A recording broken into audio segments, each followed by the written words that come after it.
What's up, everyone? Welcome to Club Collab. I'm Max Jimenez, and my co-host over here is Ryan Overcash. Ryan, say what's up. What's up? What's up? What's up, Let's Max? go. What's going on, bro? How you doing today? Good, brother. Good. It's just you and I today on the show, bro. I'm excited. Oh, Let's see oh, what. Let me make sure that we're live on all our platforms here. You wanna give an introduction and talk about what's happening really quick while I check everything. sure. Let my assistant check, make sure everything is good to go for me. Oh, But, you're a funny what's up? guy.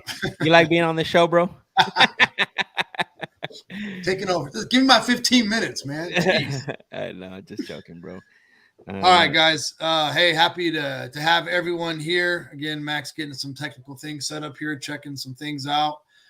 Tonight, our guest actually had something come up, so we'll talk about that another time.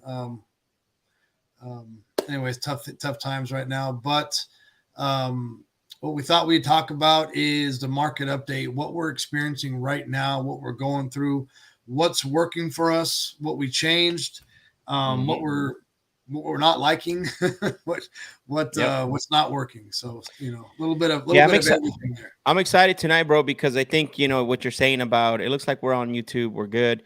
We're gonna wait for a couple more people to jump on, but definitely tonight, I wanna jump into some of the things that we're seeing, right? Because you and I are basically on the front lines, right? We're still looking at deals, we're still selling deals, we're assigning deals, we're talking to sellers, we're talking to buyers, and it was a good, you and I talked about what we're gonna do today on the show, and how why not better than just talk about what's really happening, right? And so Yeah. I'm gonna let a couple people jump on before we get into that conversation.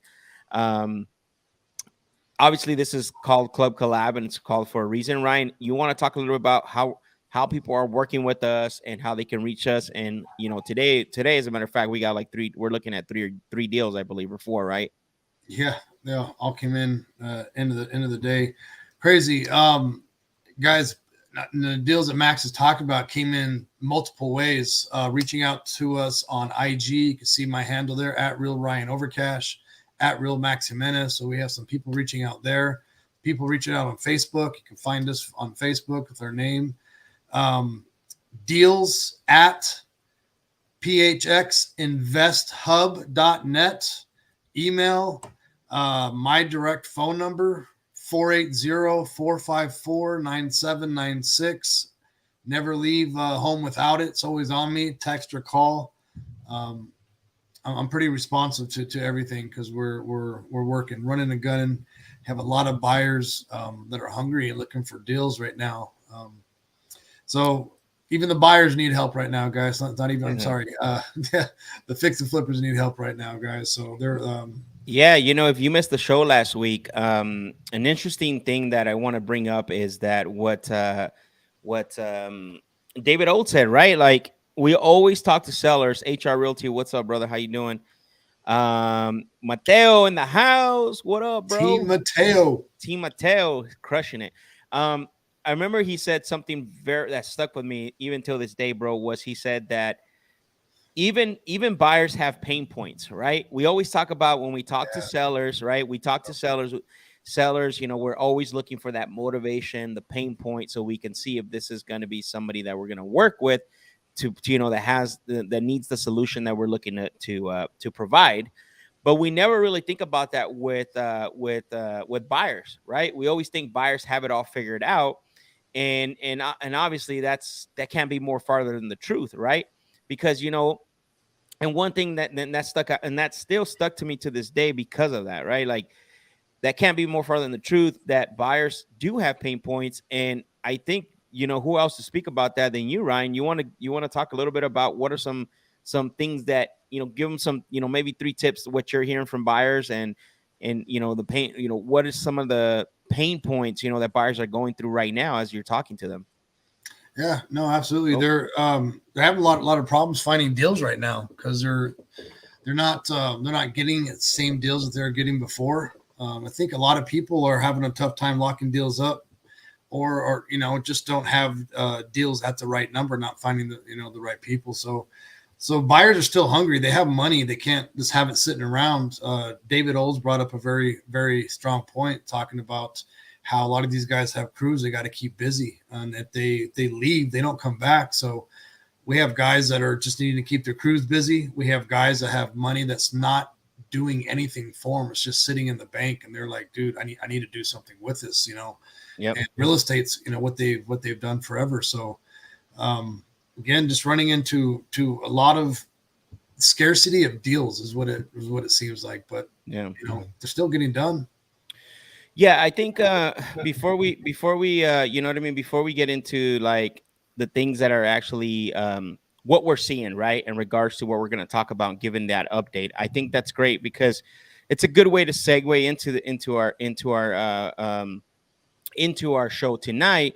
Because when I say, hey, we're going to give a market update, we're not going to get into the numbers of what's going on with the retail. We're not going to get into graphs and all that stuff. And that's not what we're here to talk about tonight. What I want to talk about tonight is the real deal, nitty gritty stuff, like the down all the way to the street stuff, right? What we're seeing, what we're hearing, what we're experiencing, not just theory, not just like, oh, well, because everyone is talking about something. And so let's talk about that. No, what I want to talk about, what Ryan and I talked about, bringing up tonight as far as the market update is, is what's really happening in these streets, right? What's happening to between the sellers and buyers and us as wholesalers in between. Because Ryan, you know if you agree with this, but it was a weird window between like say mid-March, right, when we started seeing the interest rates go up to like about beginning of July, where buyers weren't really moving as fast, and you experienced that yourself, right? Being that you are in touch with the buyers on a daily basis. Yeah, definitely, for sure. So towards the end of June, definitely felt it in July. July was, a big shift. It almost felt like, right when I first got into it was COVID, where everything kind of came to a stop. Mm-hmm. No one really knowing what was going to happen. And then it's slowly picked up flow. There's deals being made, things like that. But yeah, definitely, for sure, I agree with what you're saying. Yeah, there was a window where it got really slow, right? Like people were panicking, and interest rates were going up. Market, houses being on the market started to increase, right? The time being on the market, they weren't moving as fast. They weren't getting 20 offers as soon as they went on the market, right? That wasn't happening anymore. So Buyers basically, out too. Yeah, buyers getting burnt out, right? Getting beat up by cash buyers and hedge funds and stuff that can come in with cash, waive special spirits, all that stuff. And so you saw this like halt, right, of that excitement. And we were still wholesaling through that. We were still, moving properties. And so what's up, Sonny? Glad to have you on the show, bro. One thing before I forget, guys, this is a live show. Drop your questions. Anything you hear that we're talking about, drop your questions, share the stream with someone, and make sure that you comment anything, the insight that you want to bring to the show. We'll definitely put it up on the screen, and that way we can talk about it. And because tonight we want to break down exactly what we're doing, what's happening, and so we saw that, right, where the excitement came to a halt. And so, but deals were still getting done, but not at a as fast pace. People were adjusting. The biggest adjustment, I believe, came from when the buyers got really super conservative, right? I mean, we went from where you could lock up a deal at 75 to 80% to like, we're taking 10% off the ARV, and now that's our new ARV minus, we want to be at 70%. So in reality, that put us at what, like 60, 55% of ARV? Yeah.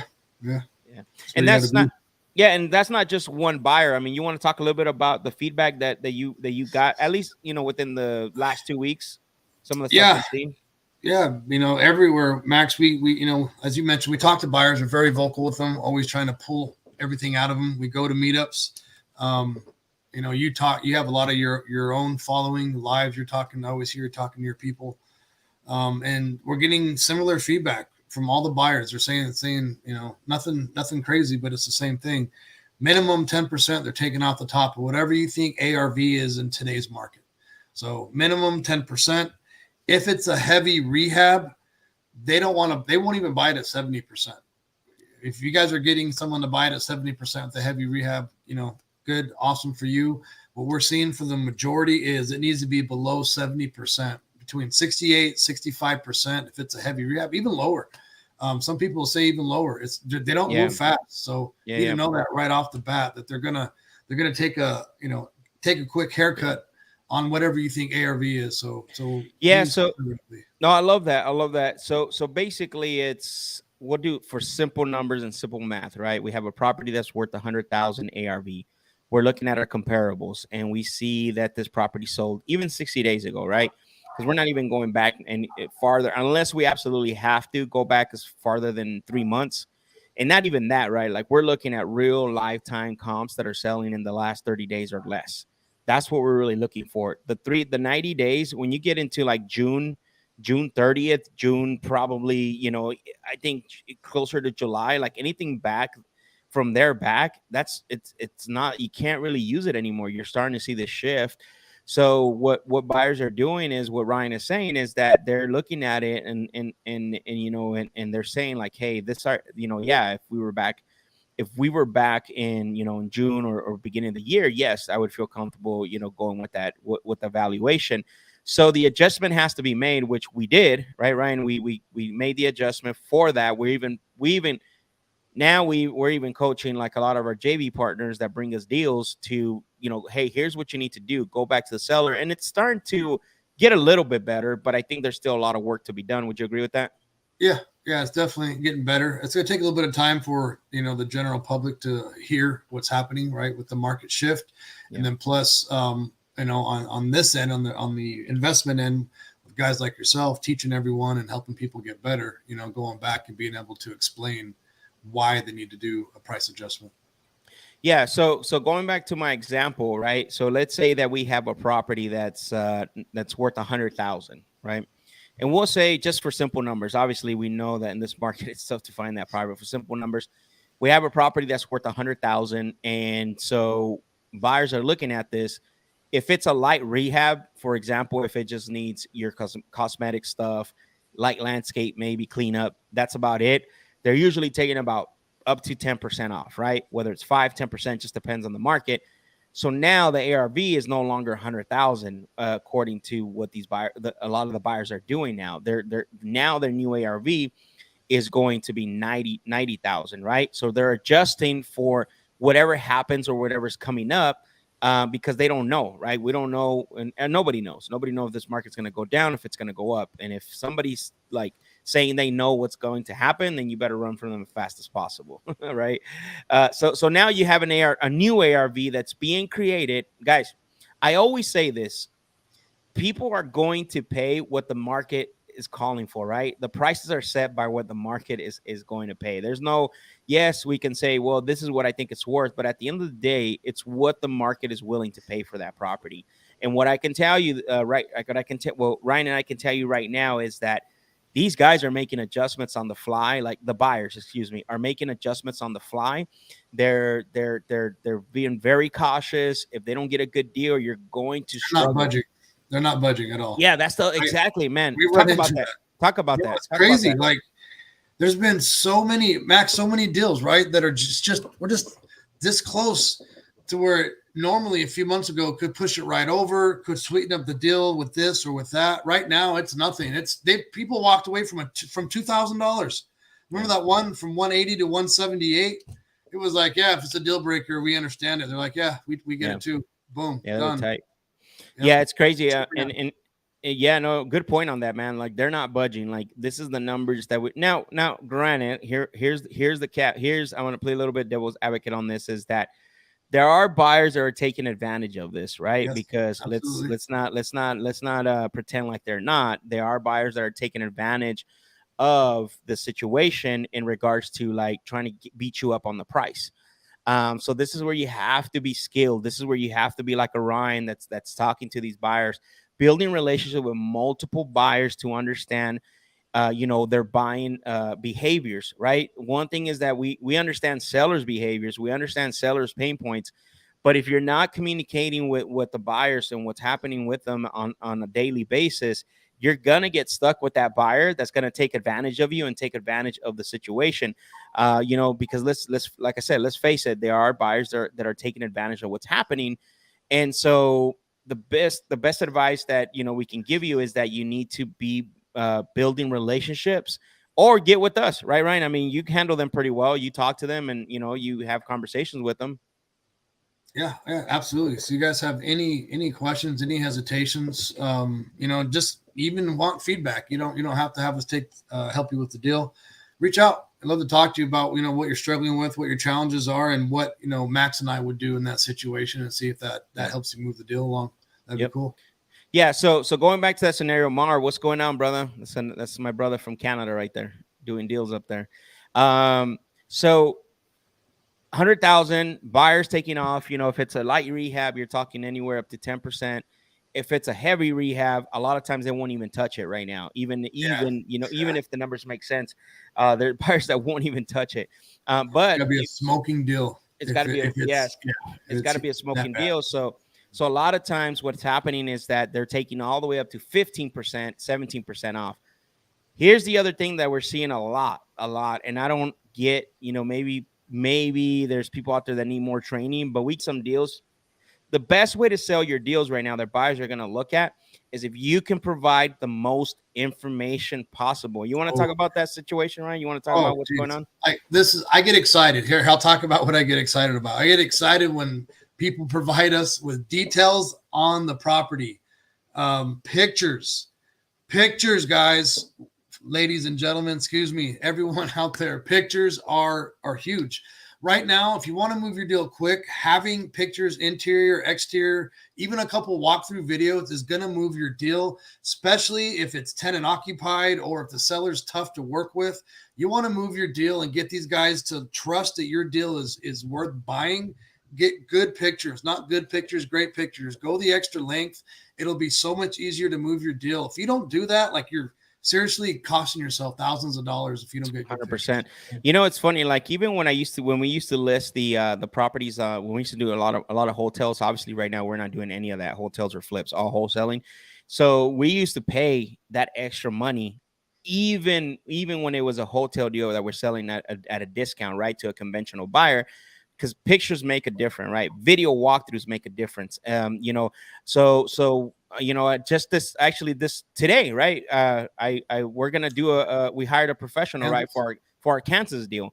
So he's gonna go. It's gonna cost me about $100 to go and have him take pictures. But you don't have to hire a professional. But here's what I would say is that because it is in Kansas, we work with nothing but with people that we can trust. So unless we have to, we'll go into the investment groups and then say, hey, is there anybody that's available to take a picture? There's a website called Thumbtack, I think, right, Ryan? Yep, yeah. So you can hire people, and the thing is that what you want to do is you pay them $100. They do the video walkthrough. They'll take up to 50 to 60 pictures, how many you want, and then they'll give you the file, and then you can send that to your buyers. And a lot of times these buyers are making decisions based on the portfolio of pictures that they got, right?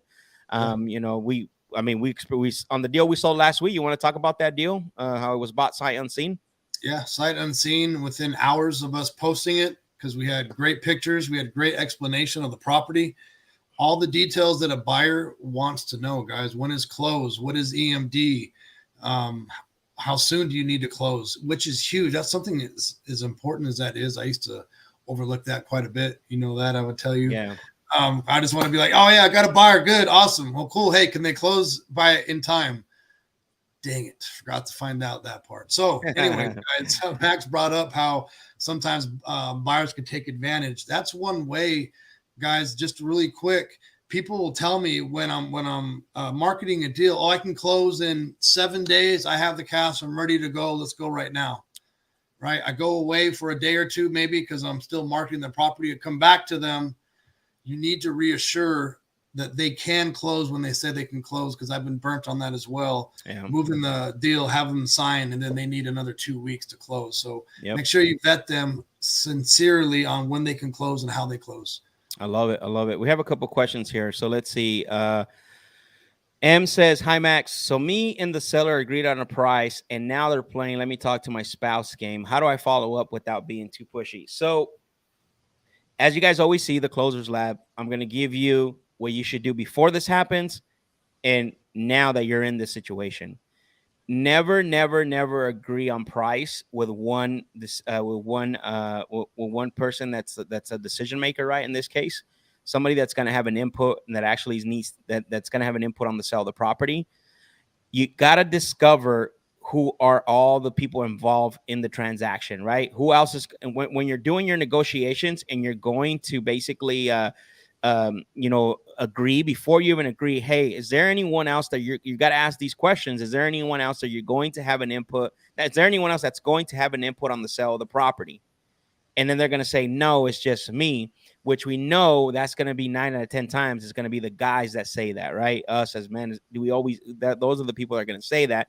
So then you got to follow it up with, okay, so you mean to tell me that there's no one you absolutely have to talk to. You make these big decisions on your own.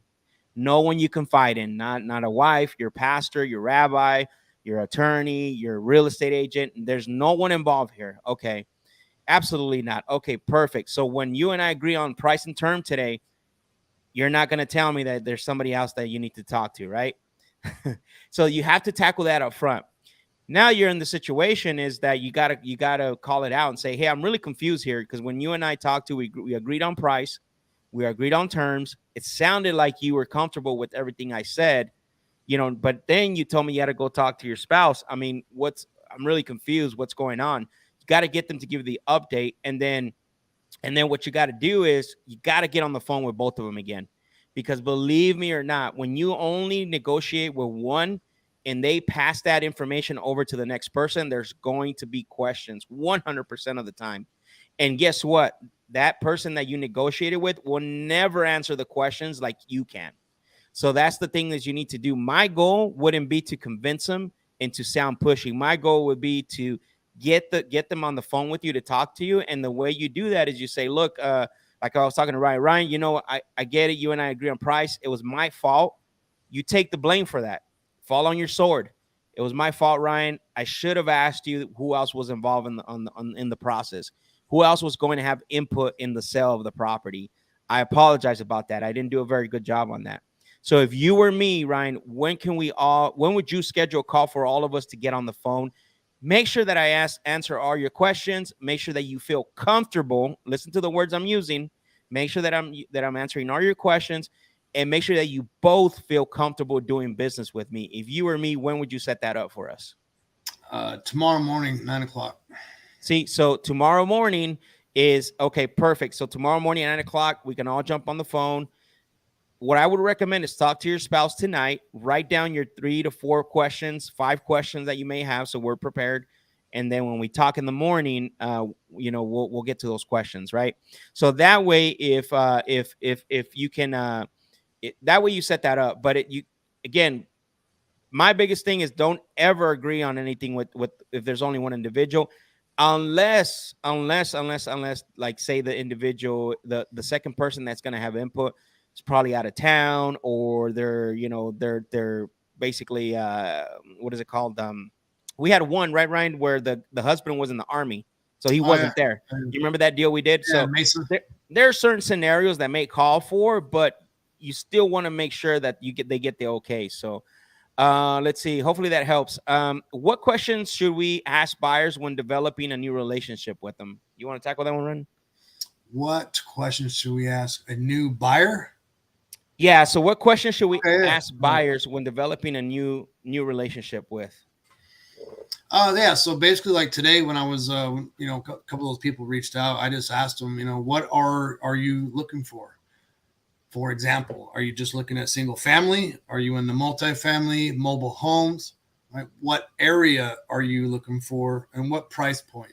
Right now, price point's kind of a big deal, just because again, the prices have changed, and the loan rates have changed. So not a lot of people are buying higher priced properties. Max, wouldn't you agree with this, that we've seen a lot more properties sent to us that are more high priced than we've seen in the past? Mm-hmm. Yep. Not really a market for that right now. They can still be sold, don't get me wrong, but it's just not a lot of people going after those. So what we seem to see is a $300,000 mark and lower seem to be the price point there. But anyways, getting back to your question. So where do you like to buy? What do you like to buy? Is there any specific part of town that you absolutely want me to stay away from? And then what do you need from me, right? For me, when I'm going to send you a property, what do you need from me? I used to say, hey, here's what I usually provide. Is there anything else that you would want me to provide you? Again, that's the details with all about the property, including the link for pictures, when close of escrow is, EMD, all the details. There's no questions. They can look at it and know. So anyways, I asked them how they want me to send it. They want me to send it via text, via email, what's best. And that also gives me the opportunity to get their email as well. So I want everything. Because as you know, we reach out to our JV partners multiple ways, and they all respond different ways as well. Yep. Awesome. Hopefully, I answered your question there, Sonny. Yeah, he said. It looks like you said thanks. So it looks like we were able to answer the question. Ken says hire a professional photographer, or HR Realty says with your iPhone. So there's two ways you could do it, right? One thing is because we use a certain platform where we upload our properties, right? We use Investor Lift, so it has to be vertical. We can't be in no other way. So we actually, for Kansas deal, we hired a professional. So we're paying them $100 to do a video walkthrough of the interior, exterior, and then we send them a template for pictures. And we're going to get like 45 pictures back, I think 45. It was, right? Yeah, like 45 pictures back. So either way, and we said, if you're using your iPhone, make sure that it's a vertical picture. So I would recommend both, whether your iPhone or you're hiring a professional. So Amy says fire emojis. Let's go, Ryan, getting that support. Hey, but let's also talk about with pictures, guys. The phone's fine. Max is really good at the angle. You're always good at catching the whole room and everything. You taught me how to do that. But point being on this, guys, we always joke around about this when we get these pictures. No close-ups. Get like perspective. So you don't want a picture of the corner, bro? The corner? Corner? I'm sick of the pictures of the corner or a crack in the ceiling or something on the ground. I'm like, I have no idea what that is. So perspective, a good way of thinking this is when I walk in a room, I get a picture from every corner. If that makes any sense, guys. Picture from every corner of every room, multiple pictures, no close-ups. Make sure you get good perspective. Look at some listings if you need some examples. Hey Ryan, which one was the one where we took a bunch of pictures? I'm gonna show them. Was it it was the Wolf Street, right? Well, I think I took that down though, dude. Oh, we can't go back into our properties, our old properties? Maybe. Let me look, bro. Because I'm trying to see sold. Is it under sold or is it under dead? Dead. It's under dead. Ryan over cash. It's not bringing it up, bro. Do you have it? I went to Investor Lift to see if it was in there.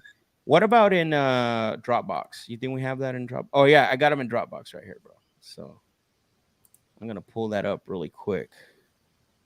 I'm gonna show you guys what an actual true like portfolio of picks looks like, just so you guys can. So why? Okay. Copy Dropbox link.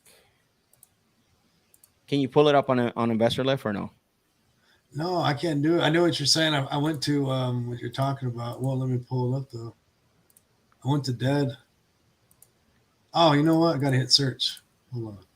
Oh, you have to search for it? No, it didn't do it. Come on, bro. What's going on? I just took it off too. That's funny.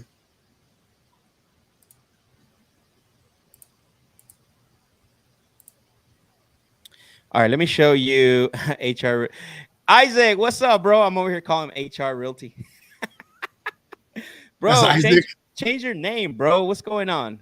Going back to the pictures, let's see. Let me see if I can share my screen. I found it, bro. I can share it through what is it called? All right. So here we go. Right. So I think with this, these are some of the ones we took, right, for this property on Wolf. Yeah. And so as you can see, right, look at the angles, guys, like the angles of the pictures. Now this one we had to do a tight shot because obviously we're taking pictures of the closet. But if you look at the angles, right, we're getting in the corners. Look how nice that looks, man. Look at that thing, man. We See the see pictures. ceiling? Look at that. This is what someone sends us the pictures of sometimes, right there. Like they want us to check out the baseboard, right there. That's a picture. Like, are you wanting us to see the baseboard or the TV over here, right? So check out this, and even let me see. I think I skipped the video, bro. Let me go back to the video, guys, just to show you. And this is, look at this wide shot of the yard. This is tells the buyers like there's a mess here, right? And check this out, right? And we're doing. There's one before that, I believe. Was there another one before that? Yes. I checked out this video walkthrough right here, guys. So this is a video walkthrough we did as well too, right? Like, and we're gonna give them all the angles on this video walkthrough. Like if they're walking the property themselves, they're gonna look up to the roof. I'm narrating like, look at that there, mate. Look at that beautiful ceiling. That's a wire. That's a wire hanging there. I'm gonna touch it. So you see this? Hey, is this where you fell? No, bro. I've never fell, bro. Look at. So now we're going into the other room, right? And we're doing So what do you? If a buyer's looking, if you're a buyer and you're watching this, like, what are you thinking, right? Like, man, okay, I'm seeing the walls, I'm seeing the ceiling. There's some stuff there. Looking at the ceiling fan. Right now, giving enough time for them to think and see and process it. You're not rushing through. Yep, we're looking at the closet, right? We open it up. You know, it's a little small closet. But anyways, guys, this is, and then we'll go back to the pictures. But you can see the reason we have to do them vertical is because that's the way Investor Lift uploads them too. But look at those angles, right? Like, we're not taking pictures of the little corners, guys. We're not taking pictures. Like, we're literally showing them everything that's going on in this property, right? So the angles matter when you're showing people, when you're showing the properties. This is where it's going to give you a heads up on the, a leg up when you're selling these deals.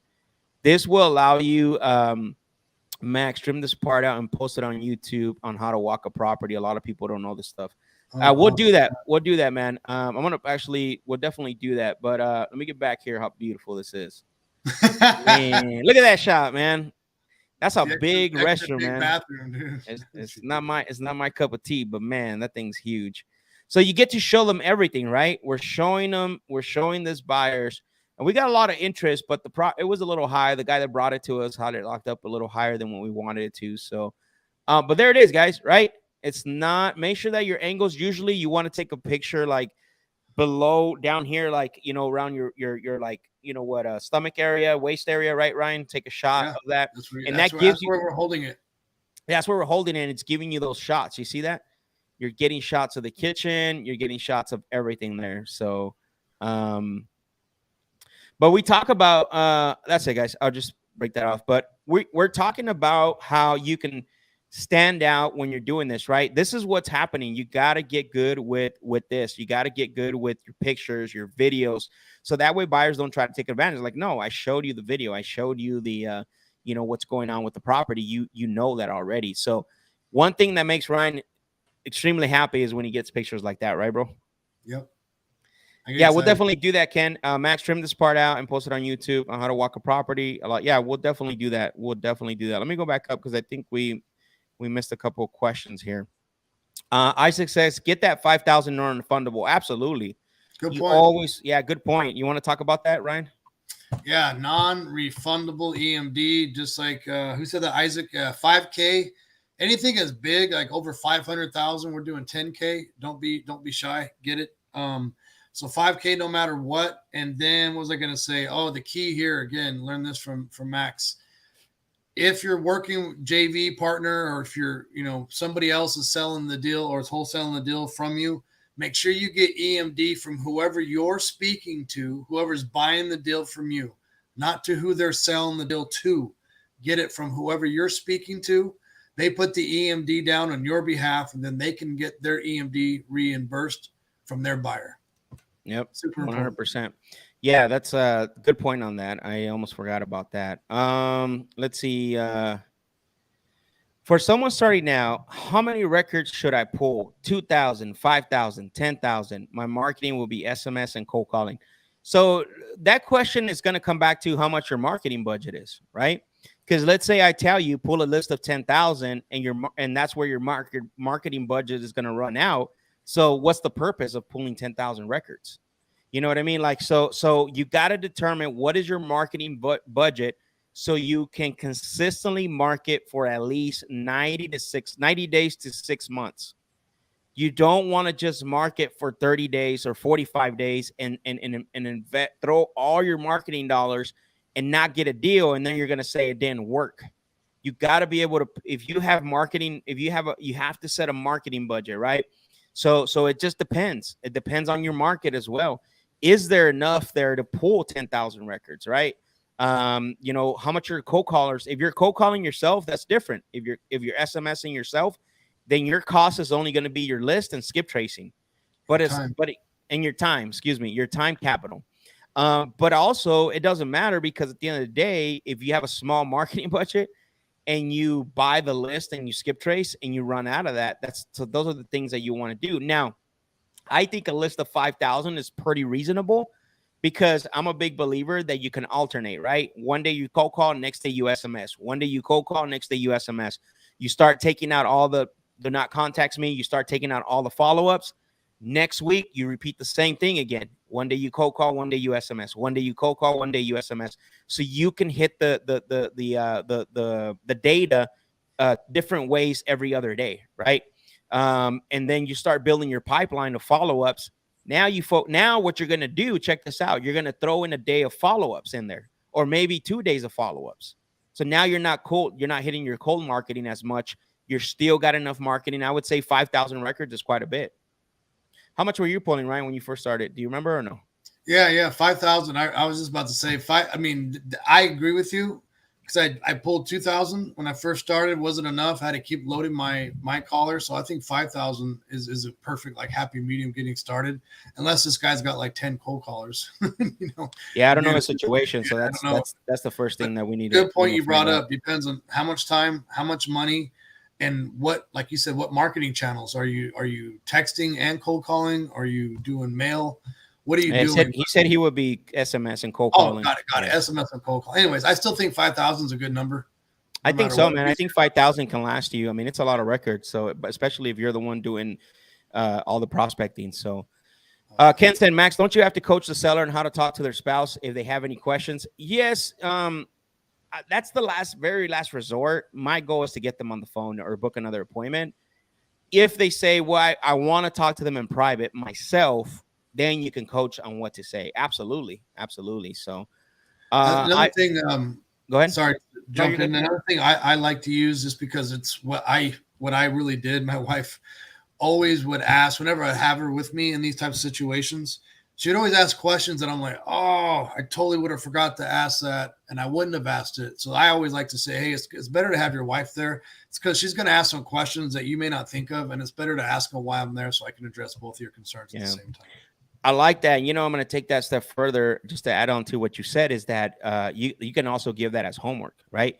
Hey, before I go out since you're going to be there by yourself or it doesn't sound like we're going to have everybody there, why don't you get with your spouse tonight and you guys come up with the top 5 questions or 4 questions or 3 questions that you believe she would like to know if she was with us. Now you can make them write that down. And then when you're at the appointment, they can write that down as well too. You know what I mean? Force them to think. Yep, I like that. Force them to think. So Isaac says, I asked the buyers if their activity buying in the area. So I asked the buyers if there's activity buying. Oh, got it. Okay. So basically what he's saying is he likes to ask the buyers if there's any buying activity in the area, people that he's talking to. I'm assuming that's what Isaac means by that. Okay. Can you clarify that question just a little more, Isaac, or your statement? Claudio, what up, bro? What up, guys? Closers only. Let's go. Absolutely, man. Thank you for being on the show. We're in the closers lab. No, not tonight. We're in the club collab. I appreciate you, man, for being on the show. Let's see, you guys. What are some questions that you might have? Oh, this is interesting because I don't think we've done this probably once only. I don't let them send the title. I don't let them send the EMD to the title company. They wire it to me directly. Ooh, ooh, What do you think about that, right? I like that. I didn't remember. Didn't you have? I'm not going to say the name. No, we had one of our JV partners that had a buyer for us wire me $10,000, right? Like, and it's only because experience and history was there, and I was okay with them looking at the deal. But that's how it was back in the day, right? Like, you guys, like, I started in around 2015, right around that time, couple years before that, people were paying the assignment outside of title. You would assign the contract over to a buyer because it wasn't really a transaction per se, right? That had to be involved in with the title company. You're assigning your rights, which you can do it outside of title. But what happened was that there was a lot of risk involved as the assignment fees started to get higher and higher, right? Like, because back then, average assignment fees were 8,000, 5,000, 3,000, right? Some were 10,000. So those were paid outside of escrow, right? Because of trust, relationship building. But then the assignment fee started to go to 15, 20, 25, 30,000 even, right? And higher than that even now. So they were like, okay, so I'm not going to pay that assignment fee until I know that the title's clear for me to take over that property. So it's nothing wrong with this. It's basically as long as you're able to give that back when what is it called when title's clear, or if title can't get cleared, that's it. So not a big deal there, I believe. Let's see. I just said if they're actively buying in the area. Got it. Okay. So he asked the buyers if they're you do the same thing, I think, right? You want to talk about that? Yeah. I see what he's saying now. It took me a second to catch on. So yeah. So he wants to know, is this a one and done, or hey man, I want to do multiple deals with you. Do you actually buy here? Is this yeah, anyways, I get what he's saying. I like that. I do the same thing. Dyslexic. Yeah, so cool, man. Good, interesting questions. I love them. Good questions tonight. So going back to the reason why what we wanted to talk about today, right? As people are bringing in more guys, ask your questions. Let me know if this has been helpful with the stuff we're talking about tonight. We wanted to bring you this. We want to give you an update on things that are saying. So, if for example, the scenario, right? We're gonna go back to the scenario and what we were talking about, approaching the buyers now because they're getting really aggressive. And like I said, right, there's some of them that are taking advantage of it.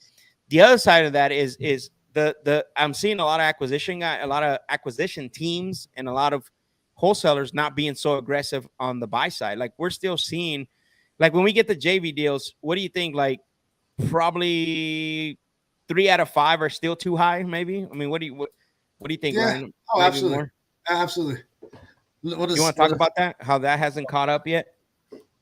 Yeah, so it's still the general public, right? They still think that people are out trying to outbid each other, right, to drive up the prices, but that's not what's going on. It's obviously gone down, stopped, and it's come to a screeching halt, going the opposite direction. So it's just taking time for the general public to hear that. So we have somebody newer, maybe not as much experience, in sales or with homeowners, things like that. They're still locking the prices up a little bit too high. I think also too, we have wholesalers that bring us deals that they truly think are deals. But again, this goes to comping, and this is another subject we could always get into in another show. But again, it gets into comping and some of the things. Again, I don't want to get in too deep, but I see why they're coming up with the numbers. But talk about it. That's why we want to give a market update. So, why they can't do that no more. Go ahead. Yeah, well, some of the stuff we already talked about, the 10% off. So took that into consideration. 10% off. Okay, we got our number. Now we actually have good comps, so I'm not trying to do anything out of the ordinary, anything crazy. And these houses are a mile away from each other.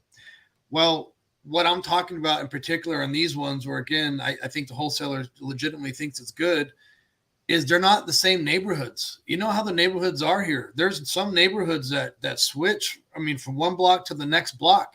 You just got to look at the roof lines. That's something really simple. You pointed out the other day to me very recently that stuck right out. The roof lines, completely different. Is it a block home, old school Yeah, block hold home? on. Before you go any further, I want to hit on that. Like that is like the app, like that is the first thing that I look at right away. And as a matter of fact, let's see. Let's see. While you're bringing that, because I want to show them, right. I want to Yeah, show them a okay. deal that got sent to us. Let me bring this up. But talk about what's the next thing. So you said the roof. Look at the roof lines and the outlines Yes. of the parcels, right? Yeah, so look at the roof lines. You can just tell different style type of roof, and then zoom in. You can see, okay, this is a whole different type of neighborhood. I can't use these comps, or I got to keep that in mind. These comps are not in comparison, so you can't use those. That comes up. Another thing, if the roof line, let's say the roof line looks the same or similar. Now, what type of build of the house is it? You know, is it one of these newer houses in the 80s, 90s, 2000s that's all stucco? Or is it a house or a neighborhood that's built back in the 50s, 60s, and 70s that's all block? You can't compare those just because they're sold in the same month, just a block away from each other. You can't use those comps. So those are very, very important factors. And I think a lot of times that's what gets overlooked because we will give feedback on, hey, here's our ARV and here's why. And 9 times out of 10, we get a response back with, did you see this house? Did you see this house? Did you see this house? And every time out of those replies, those are what we're talking about, where we see different roof lines, different builds. They're not the same type. So those are important details. I want to show some real quick because this stood out to me. I mean, this was the first thing I looked at right on this deal. So let's see if I can share my screen really quick. All right, perfect. So right away, if you can see the outline here, right? This outline right here. This is the green with the orange outline. So this was the deal that this is the deal that got sent to us. Obviously, it's in the market. So, but here's the thing though, is the comps that came with it is this over here. You guys see this over here? You guys, that was like the first sign that I saw. Now, granted, right, we're a little blessed here in Arizona because the oldest house that we look at for the most part is what, 1950, maybe 55. Yeah, which isn't that old. Which isn't that old, by the way. So right away, I'm looking at this, and right here we got, this person right here can fart, and I think this person down here can smell it, right? So we got small lots, we got cookie cutter houses, and the comps we are getting to justify the price, because it was way lower than this, is now they're looking at this way different houses, right? Bigger lots, ranch style homes, right? Very desirable. And here in Arizona, ranch style houses, which is what I own, right? I own a ranch style house. I don't have a newer house, the stucco and all that. It's a ranch style house here in Tempe, but they're very desirable, right? Because they look homey and stuff. But if you look at this, like, you cannot comp this house with these over here. Absolutely not. And I didn't even have to look into it. Like, I looked at the roof line, I looked at the lots, I looked at the difference, and I said, no, you can't comp this. And so if you have like MLS access, and you can even look at it I can take this property and put it into Zillow, and I'll have the same outline. If I zoom out just a little bit, and it gives me an aerial vision. So those are the things that I'm seeing. Could you get away? Well, here's the thing though, Ryan. Let me remove this. Could you have gotten away with this in January or before January? Yeah. Probably could have gotten away with it. Yeah. Right. So you could have, right? Because it was a buying frenzy. It was a buying frenzy that people were just like, here is the deal. If you want it, if not, somebody else is going to buy it. Right. And so that's the thing, that you can't do that. But just looking at that, those are the things that you have to be careful above all the things that you mentioned. Right, Ryan? Yeah, absolutely. Good point. That's a good visual that you have that. He always remembers. Yeah. So Claudio says, great points. The comps are not in comparison, and they don't know what the buyers are paying. So it creates the disconnect in pricing. 100%. 100%. I love that point. We should probably put that on the wall there somewhere. Next question from Claudio says, how would you buy a sub-2 deal if there was a lease in place for another 6 months before you could evict or raise the rents? Ooh. Current tenants underpriced for market rents and staying to the end of the year. So this one is a little tough because for me, if I'm looking at a sub 2 deal, it's obviously, it doesn't always necessarily have to be for cash flow, right? Obviously, that's what we want, but could you be buying a property potentially to, you know, depreciate, build your portfolio, whatever it is? And are you willing to keep the, if it's a desirable property, are you willing to keep this for 6 months, even though let's say that you're breaking even? I don't know if you're breaking even on this. You don't say on here, Claudio, if you're breaking even or not. Because it is a sub 2 deal. So if you're getting a property for free on a sub 2 deal, would you consider taking it if you're breaking even, or maybe even putting out of your pocket 100 to 200 bucks? So, because, you know, again, those are factors that you have to determine. First of all, what is the purpose that you're getting this property, right? Is if it's straight cash flow, you might not want to do this deal, right? Potentially, you're if you can't cover, let's say, the deficit, if there is a deficit there, then you might not want to do this deal. You know, there's a lot of things that come into play when making a decision like this. If you want to buy this property because of the tenants having 6 months on the lease, you know, it's I mean, the other thing I would try to figure out, if you can do cash for keys and buy out the lease if it's a good deal, and raise the rents. If it's in a good area, maybe you can turn it into an Airbnb. So basically, it's just, again, purpose of the property, is it strictly for cash flow? And if they are underpriced, right, the rents, and you're going to have to pay out of pocket, is it a good enough property for you to sustain that deficit? I know guys that do that because they want the property and they know in the long run they're going to be able to. I wouldn't do that deal. I can tell you that right now. I wouldn't do that deal. Not because I can't. I wouldn't want to do that deal right now, right? That's not my business model. But what they'll do is they'll buy that property, then they'll sell it to a rent to own. Eric Sage was on our show 2 weeks ago, right? They'll sell that property to somebody that's going to live in it, right? Somebody that's going to take over the responsibilities and all that. So it just depends, man. Honestly, like, what's your risk factor? Are you willing to, you know, forego the 6 months if you are in a deficit when it comes to the rents? I don't know, like, I don't know all those details, right? To say, hey, this would be, but those are the things that you got to take consideration. It looks like you said that property's in Surprise. Man, I love to look at it. Well, okay, hold on. It can be structured any way or form, can delay payments or start 22 creatively. This property is in mint. And there you go, right? There you go. Sounds like he already has the answer. It sounds like you already know that this is a great property. Yeah. So for me, it's a yes. But like I said, my current business model right now, I wouldn't do this deal just because it's my current business model. But I know this deal would be done absolutely if it was in a different time frame, for sure. All day I would do it, especially what you just said right now. I wouldn't be afraid. I wouldn't shy away from this deal at all. Let's see. Jonathan Rivera says, I have trouble determining a market to get into. I'm near New York, here in New Jersey, and this market is super competitive, pricey, and saturated. Any market suggestions? I would say, man, the markets we're hitting right now that we think are great. If you watch, you can go to North Carolina, Alabama, Florida. Florida, we have quite a bit of buyers, but that's because we have relationships there. So I would pick a market where you feel comfortable. I mean, we know guys that are doing deals on New Jersey, right? A couple guys that are doing deals right now, right? Yeah. In New Jersey, who are they? Oh, it's tough everywhere. It's competitive everywhere. But I get the question. My suggestion is to try. Obviously check out the markets that Max is talking about. But, maybe to still get your experience locally. That way you have experience going to go see these properties and, getting hands on it. But, whatever. Yeah, Claudio just said, again, he's just what I just said right now, right? North Carolina, South Carolina, Alabama, Atlanta, try anything Georgia, in the South. Yeah, Georgia. Anything in the South is a great market to be on there. So let's see. Armando, what's up, bro? It's better late than never, bro. But welcome to the show.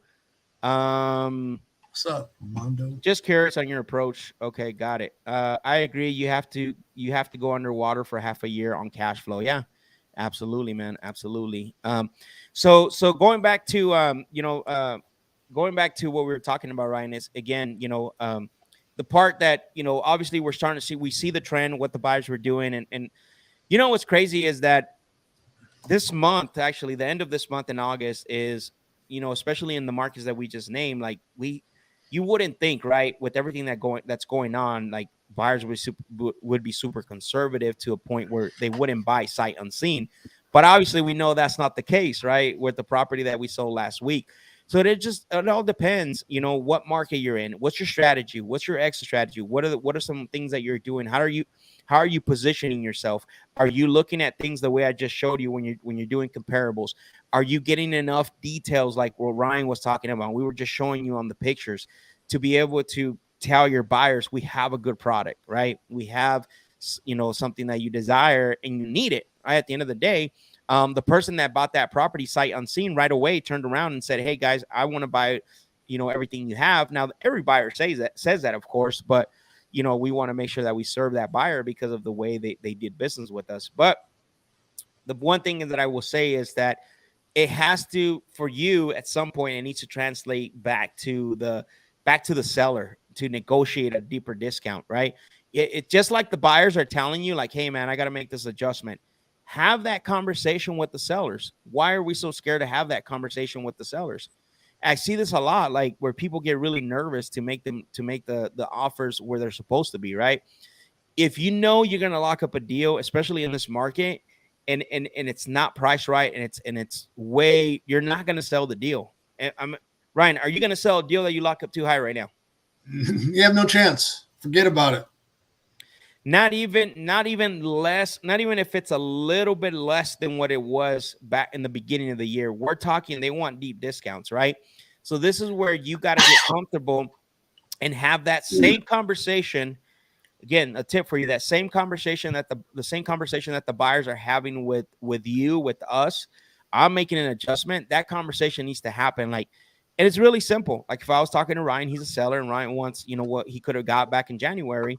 Be like, hey, no problem. I understand you want to get a certain amount. That's fair. I'm not here to, to try to, beat you up. I wish you and I were having this conversation back in January and February, Ryan. Oh yeah. Yeah, it would have been a whole different conversation in regards to your asking price. Can I share with you why? Yeah, please. Well, I don't know about you, but do you know that interest rates went up, right? And a lot of buyers aren't buying. So what that means for you, for yourself and myself, when we both go and put this property on the market and we think that we're going to get the same amount, you and I, because obviously that's the end goal, right? I'm buying it from you so I can fix it up. You're trying to sell it at the most. You and I go to the market. Neither one of us is going to get what we could have got back in March. That makes sense? Because a lot of the buyers have fell off for the reason of, the interest is being higher. So they don't have a lot of buying power. So now when I buy this property from you, the only one that makes money is my hard money lender. That makes sense? Yeah. Okay. And so is there a way you and I can continue this conversation potentially to talk about what I could possibly give you, but absolutely can't do what you're asking for today. I can tell you that right now. So we can either continue the conversation or what should we do? Yeah, let's talk a little bit more about what you're able to do. Right. So that's the conversation, right? That's what we're seeing. That's what's been, I had a conversation where we had a price drop, $30,000. Guys, I don't like doing price drops. That's not my thing. You guys know this. But the property was pretty beat up. Like, honestly, a wholesaler brought it to us, one of our JV partners. The guy has started the rehab. He obviously didn't want to continue it, right? He didn't finish it. He probably went like halfway, maybe. But he wanted almost like he wanted almost like if it was finished, right? What he started at, like 270, 250, and then we ended up going all the way down to like 200, right? Something like that. I can't remember. 225. Yeah. So he went from 270, he dropped down to 250 himself, and then we got him down to 25. Even then, it was still a little higher, but we had that conversation with him, like, hey, I wish I could help you. Hey, let's help you move you on to the next phase of where you need to do. Isaac says, yes, I am dealing with that right now. I locked up a deal at 107 and I should be at 100K. What do I tell them when I already told them I'm not like the other buyers? that the price drops sellers. So you have to be careful not to corner yourself. I get why you did that. That's totally 100% get it. Very transparent. You wanted to get the deal. What I would do in this case is, obviously, again, like I told, who was it? Another guy that asked a question. I want to get into what I would say before this happens, to position yourself so you don't get cornered, and then what you can possibly do now. So if you want to position yourself where you're a man of your word, I guess, right? That's what's happening here, is you want to say, like, look, the offer I'm going to give you is an offer you can depend on, right? I want you to understand that it's net to you. It's an offer that I feel comfortable buying the property at. This is why I need it at this price, right? If I give you more money, what's going to happen? I'm going to come back to you and I'm going to ask for a price reduction. I don't want to do that, right? That's the last thing that I want to do. I could give you a lot more, but at the end of the day, I don't want to come back and ask for a price reduction. That's not my business model. I'm not in the business of getting properties under contract just to come back and ask the seller for a price reduction. So for me, in order for me to buy this property, I feel comfortable somewhere between 90 to 100,000. That way I don't come back to try to get you a price reduction. Now, if they say, well, I don't think I could do the 100, I can do the 107. Now you can say, look, I really could be, I would have to talk to my partner. Obviously 107 is a lot higher than the 100,000. I just don't know if that would work, right? Again, like I said, I don't want to come back to you and tell you that, I don't want to ask you for a price reduction, right? At the end of the day, I want to make sure that the price I give you is what you're going to get. And 107 really puts me in a little bit of a bind, right? And so basically what you could say is, oh, I like this. Perfect. I told her lenders these days are being more strict. Then there you go. So then what you do is you go back and that's what you can do before. So that way you don't corner yourself like, I'm not like these other people, this and that. Because what happens, bro, like, you burn yourself, right? You got to be careful with that. You want to say that in a different way. But definitely I would say, like, at this point, I would probably go back and say, like, look, I don't know what the conversation looked like prior, but I would just say, hey, I've talked to a couple lenders and I'm having a little difficulty. Here's what you're going to say. I'm having a little difficulty getting them to fund the deal at 107,000. I want to get this done for you. And I said that I would, do my best, do whatever I can in my power to get this done. But 107,000, a couple of the lenders are kind of looking at this like, man, I think this is too high. So I want to reach out to you. We have two options. My first option was to ask you, what can you help me with? How can we work together to get this done? What can you help me with so we can get this done? And that's what I told the guy from, where was that deal at? In Oklahoma, right? Oklahoma. And he's like, well, I can do 10, right? That's what he said. I can help you out with 5. Oh, no, he said 5. And then he went to 10. So then that's what you got to do. Like, oh man, so you can only help me out with 5, huh? And so you say, man, I just don't know, because one lender came in at 95 and the other one came in at 100, but I can figure out how to work the difference, right? So is that the best you can help me with in regards so we can get this done? Because the second option I don't want to like say this. I would have to go back and talk to my partner to figure out what we want to do. We want to move forward or not. So, what can we do to make, and then that's how you start to position yourself. Let them help you. I'm not big on that. I rather negotiate it up front. But again, this is a good example, right? Like what we've been talking about all night is that it's only $7,000, which you wouldn't think would be a significant difference, right, Ryan? It's again, 4 months ago. Yeah, get it, lock it up. 110, give him 110. Give him 110. Make him happy. But that's the thing we're seeing, right? You what did you say earlier, Ryan? You said, what was it, $2,000 or what was I can't remember? $2,000, 178 to 180, would not budge. Yep, exactly. So again, we want to get on here today and give you an actual update on what we're seeing. Hopefully tonight has helped you to understand, guys. Drop some fire emojis, some thumbs up, because we covered quite a bit here, on the sell side and then also on the buyer side. We hit more on the buyer side just to give you insight, but I think the market is starting to soften up just a little bit. What I mean by softening up a little bit is that people are buying again. You're starting to see a little bit of action. You're having more conversations. I think a lot of us are adjusting to this new trend, not new trend, sorry, this new shift of, having to go to the sellers and lock these things up, lock up these deals at a good discount, right?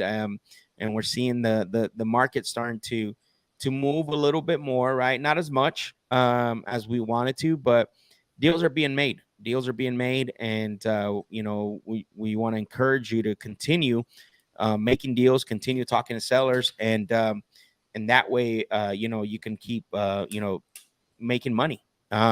If there's anything that you guys need help with, in regards to, you want to collaborate with us, listen, I can tell you right now. I'll let Ryan actually tell you, but bro, the calls that we had today, 2 phone calls with a couple of our friends, right? What we're gonna say names, we're not gonna get into too much details, but they're coming to you because what are they saying? What did they say on that phone? They're saying, we're seeing that you guys are still moving deals, and we're having problems moving deals. We've been sitting on deals for too long. You have the network, you have the outreach. How can we work together? So now, guys, that could be a combination. I will say this, right? It could be a combination of them just locking it up too high, but also what I told them today is that, just like a lot of you, including myself, I'm going to put myself in that. The way that Ryan treats disposition is the way we treat acquisition, right? The way he approaches it, how he talks to the buyers, how he goes after them, is how he follows up with them, how he texts them, how he finds them, how he tells you, hey, it's you give us an address and we'll tell you, like, dude, there's 30 sales in the last year. Like, we're not doing anything here. Right. So it's the same way that we approach acquisitions. The way we treat it is we aggressive follow up, same thing, right? We can't offer this.